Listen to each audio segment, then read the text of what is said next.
ಪ್ರಧಾನಿ ನರೇಂದ್ರ ಮೋದಿ 2024ರ ಲೋಕಸಭಾ ಚುನಾವಣೆಗೆ ಕಾಂಗ್ರೆಸ್ನ ಮುಸ್ಲಿಂ ಓಲೈಕೆಯನ್ನ ದೊಡ್ಡ ವಿಷಯವಾಗಿ ಮಾಡಿಕೊಂಡಿದ್ದಾರೆ. ಭಾನುವಾರ ರಾಜಸ್ಥಾನದಲ್ಲಿ ಮಾತನಾಡ್ತಾ ಕಾಂಗ್ರೆಸ್ ಅಧಿಕಾರಕ್ಕೆ ಬಂದ್ರೆ ಹಿಂದೂಗಳ ಮಂಗಳಸೂತ್ರ ಮುಸ್ಲಿಮರಿಗೆ ಕೊಡ್ತಾರೆ ಅನ್ನುವ ಮಾತು ಹೇಳಿದ್ರು.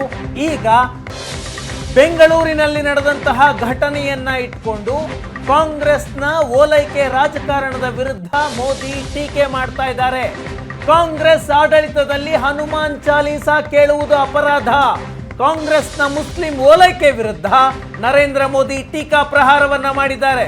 ರಾಜಸ್ಥಾನದಲ್ಲಿದ್ದಾರೆ ಮೋದಿ. ಇವತ್ತು ರಾಜಸ್ಥಾನದ ಸಮಾವೇಶದಲ್ಲಿ ನರೇಂದ್ರ ಮೋದಿ ಸಿದ್ದರಾಮಯ್ಯನವರ ಸರ್ಕಾರವನ್ನ ಟಾರ್ಗೆಟ್ ಮಾಡಿಕೊಂಡು ಕಾಂಗ್ರೆಸ್ ಸರ್ಕಾರದ ಅಡಿಯಲ್ಲಿ ಹನುಮಾನ್ ಚಾಲೀಸಾ ಕೇಳೋದು ಅಪರಾಧ ಅನ್ನುವ ಮಾತನ್ನ ಹೇಳಿದ್ದಾರೆ.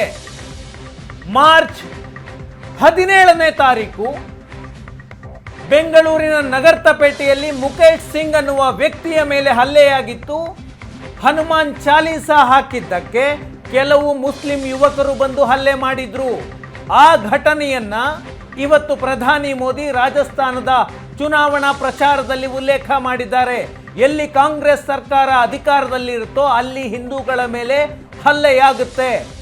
ಸಿದ್ದರಾಮಯ್ಯನವರ ಸರ್ಕಾರದ ಕರ್ನಾಟಕದಲ್ಲಿದೆ.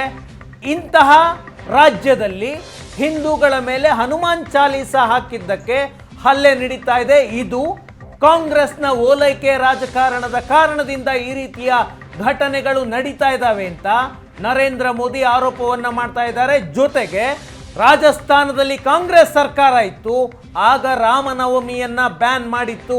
ಯಾವ ರಾಜ್ಯದಲ್ಲಿ ರಾಮ್ ಅನ್ನುವ ಪದ ಕೇಳಿಬರುತ್ತೆ ಅಂತಹ ರಾಜ್ಯದಲ್ಲೇ ರಾಮನವಮಿಯನ್ನ ಕಾಂಗ್ರೆಸ್ ಸರ್ಕಾರ ಬ್ಯಾನ್ ಮಾಡಿತ್ತು ಅಂತ ಹಿಂದಿನ ಅಶೋಕ್ ಗೆಹ್ಲೋಟ್ ಸರ್ಕಾರದ ವಿರುದ್ಧ ಪ್ರಧಾನಿ ಮೋದಿ ವಾಗ್ದಾಳಿಯನ್ನ ಮಾಡಿದ್ದಾರೆ. ಮೋದಿ ಅವರ ಬೈಟನ್ನ ಕೇಳ್ಕೊಂಡು ಬನ್ನಿ. कांग्रेस के शासन वाले कर्नाटका की कुछ दिन पहले वहां एक छोटा दुकानदार, उसको सिर्फ इसलिए बुरी तरह से पीटा गया, लहूलुहान कर दिया गया, क्योंकि वो अपनी दुकान में बैठे बैठे हनुमान चालीसा सुन रहा था। ये कांग्रेस की कर्नाटका की सरकार का काम देखिए। अपनी छोटी सी दुकान में एक गरीब आदमी भक्ति भाव से प्रभु हनुमान जी का स्मरण करते हुए हनुमान चालीसा सुन रहा था, उसको लहू लहान कर दिया गया। आप कल्पना कर सकते हैं कांग्रेस के राज में हनुमान चालीसा सुनना भी गुनाह हो जाता है। कांग्रेस के राज में अपनी आस्था का पालन करना भी मुश्किल हो जाता है। ಹನುಮಾನ್ ಚಾಲೀಸಾ ಹಾಕಿದ್ದಕ್ಕೆ ಹಲ್ಲೆಯ ವಿಚಾರವನ್ನ ರಾಜಸ್ಥಾನದಲ್ಲಿ ಪ್ರಧಾನಿ ಮೋದಿ ಪ್ರಸ್ತಾಪ ಮಾಡ್ತಾ ಇದ್ದಾರೆ.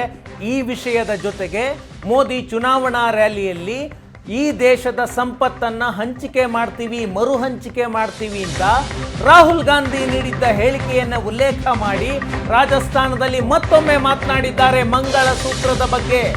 ಕಾಂಗ್ರೆಸ್ ಗೆದ್ದರೆ ಹಿಂದೂಗಳ ಮಂಗಳಸೂತ್ರ ಮುಸ್ಲಿಮರಿಗೆ ಅನ್ನುವ ಮಾತನ್ನ ನರೇಂದ್ರ ಮೋದಿ ಪುನರುಚ್ಚಾರ ಮಾಡಿದ್ದಾರೆ. ದೇಶದ ಎಕ್ಸ್ರೇ ಮಾಡ್ತೀನಿ ಅಂತ ರಾಹುಲ್ ಗಾಂಧಿ ಹೇಳಿದ್ರು. ಆ ಹೇಳಿಕೆಯ ವಿರುದ್ಧ ನರೇಂದ್ರ ಮೋದಿ ರಾಜಸ್ಥಾನದಲ್ಲಿ ವಾಗ್ದಾಳಿಯನ್ನ ಮಾಡಿದ್ದಾರೆ. ಕಾಂಗ್ರೆಸ್ ಗೆದ್ದರೆ ಆಯ್ದ ವ್ಯಕ್ತಿಗಳಿಗೆ ಸಂಪತ್ತಿನ ಮರು ಹಂಚಿಕೆ ಮಾಡ್ತಾರೆ. ಕಾಂಗ್ರೆಸ್ ಆಡಳಿತ ಬಂದ್ರೆ ನಿಮ್ಮ ಮಂಗಳಸೂತ್ರಕ್ಕೆ ರಕ್ಷಣೆ ಇಲ್ಲ. ಈ ಮಾತನ್ನ ನರೇಂದ್ರ ಮೋದಿ ಹೇಳ್ತಾ ಇದ್ದಾರೆ. ಭಾನುವಾರ ನರೇಂದ್ರ ಮೋದಿ ರಾಜಸ್ಥಾನದಲ್ಲೇ ಒಂದು ಮಾತನ್ನ ಹೇಳಿದ್ರು, ಹಿಂದೂಗಳ ಮಂಗಳಸೂತ್ರಕ್ಕೆ ರಕ್ಷಣೆ ಇಲ್ಲ ಕಾಂಗ್ರೆಸ್ ಅಧಿಕಾರಕ್ಕೆ ಬಂದ್ರೆ ಅಂತ. ಅದೇ ಮಾತನ್ನ ಇವತ್ತು ಮತ್ತೆ ನರೇಂದ್ರ ಮೋದಿ ಪುನರುಚ್ಚಾರ ಮಾಡಿದ್ದಾರೆ. ಮೋದಿಯವರ ಆ ಮಾತಿನಿಂದ ದೇಶಾದ್ಯಂತ ದೊಡ್ಡ ಚರ್ಚೆ ಹುಟ್ಟು ಹಾಕಿತ್ತು.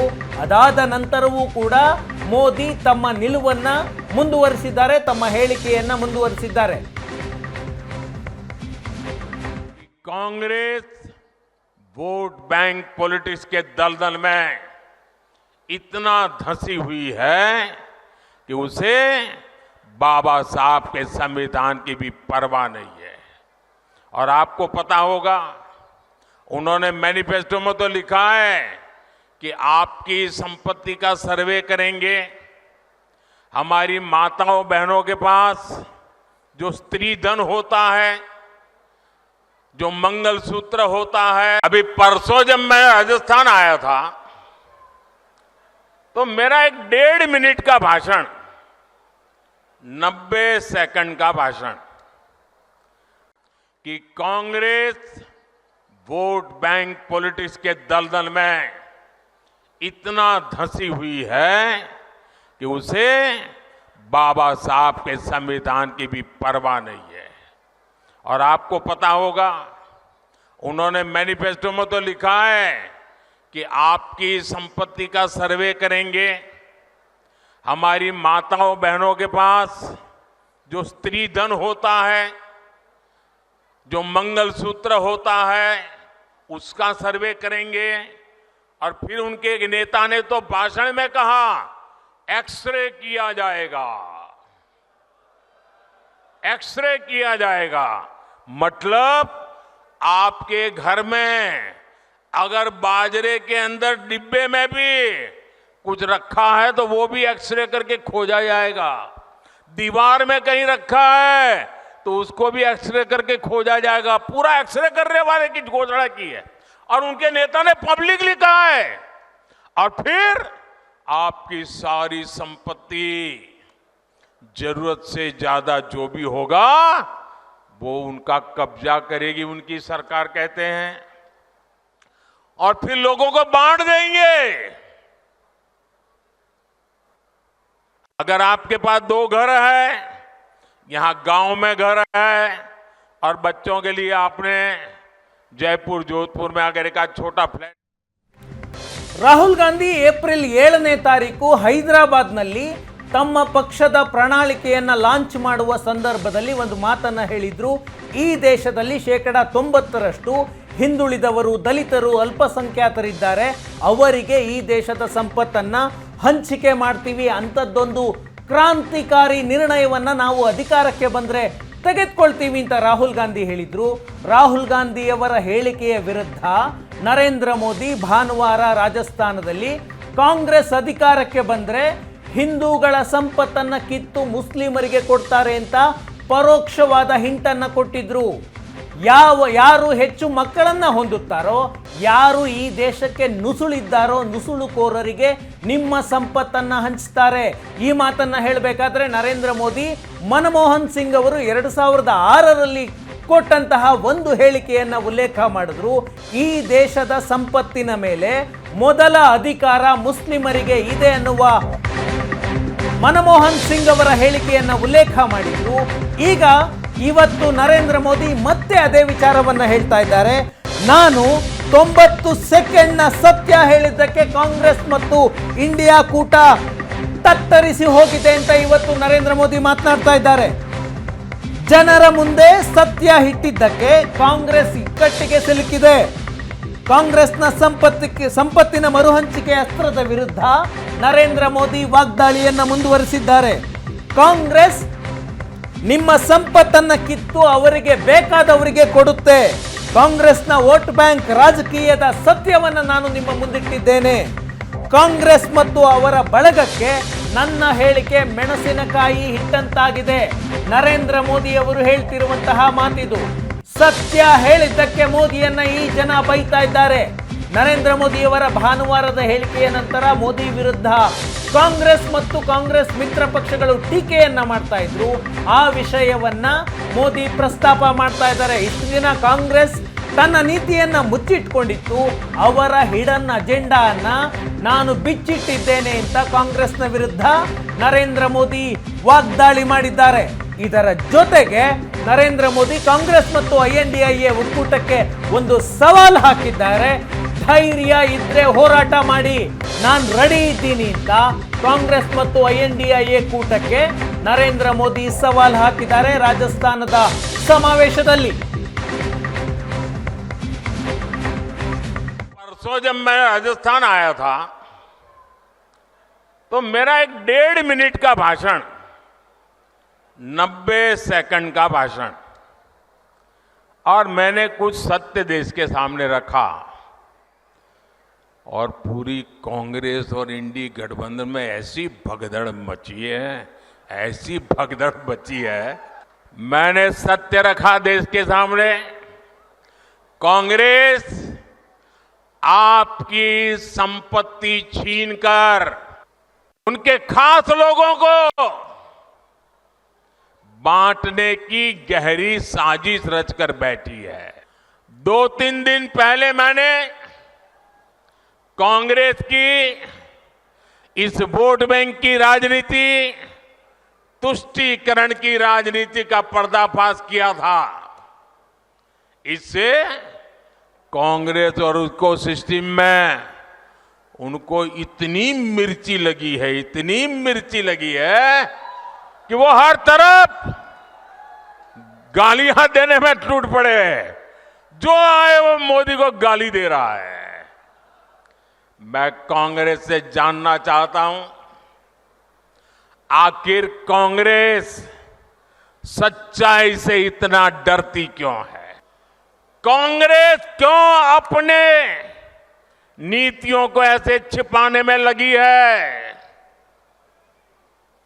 जब आपने नीति बनाई है, निर्णय लिया है, तो अब जब मोदी जी ने खुल करके राज रख दिया, आपका हिडन एजेंडा बाहर आ गया, तो अब कांप रहे हो?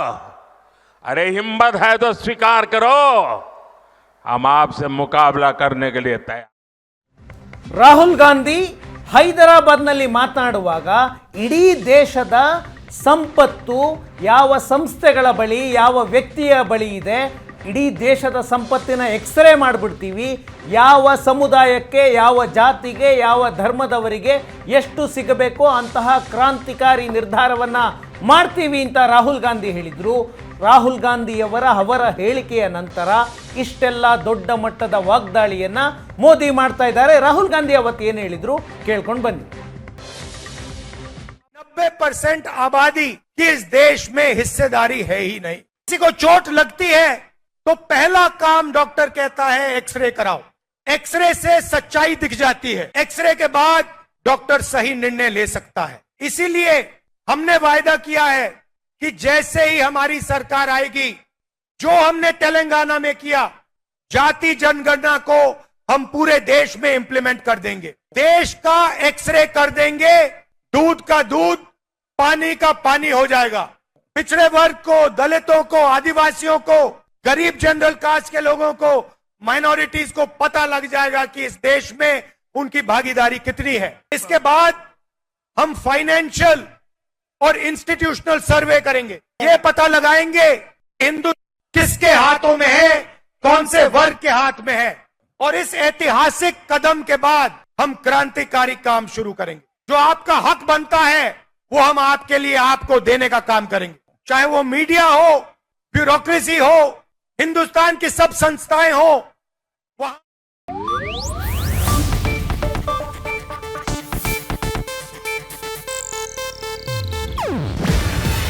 ಇದು ಏಷ್ಯಾನೆಟ್ ನ್ಯೂಸ್ ನೆಟ್ವರ್ಕ್ ಪ್ರಸ್ತುತಿ. ನೀವು ನೋಡ್ತಿದ್ದೀರಾ ಏಷ್ಯಾನೆಟ್ ಸುವರ್ಣ ನ್ಯೂಸ್.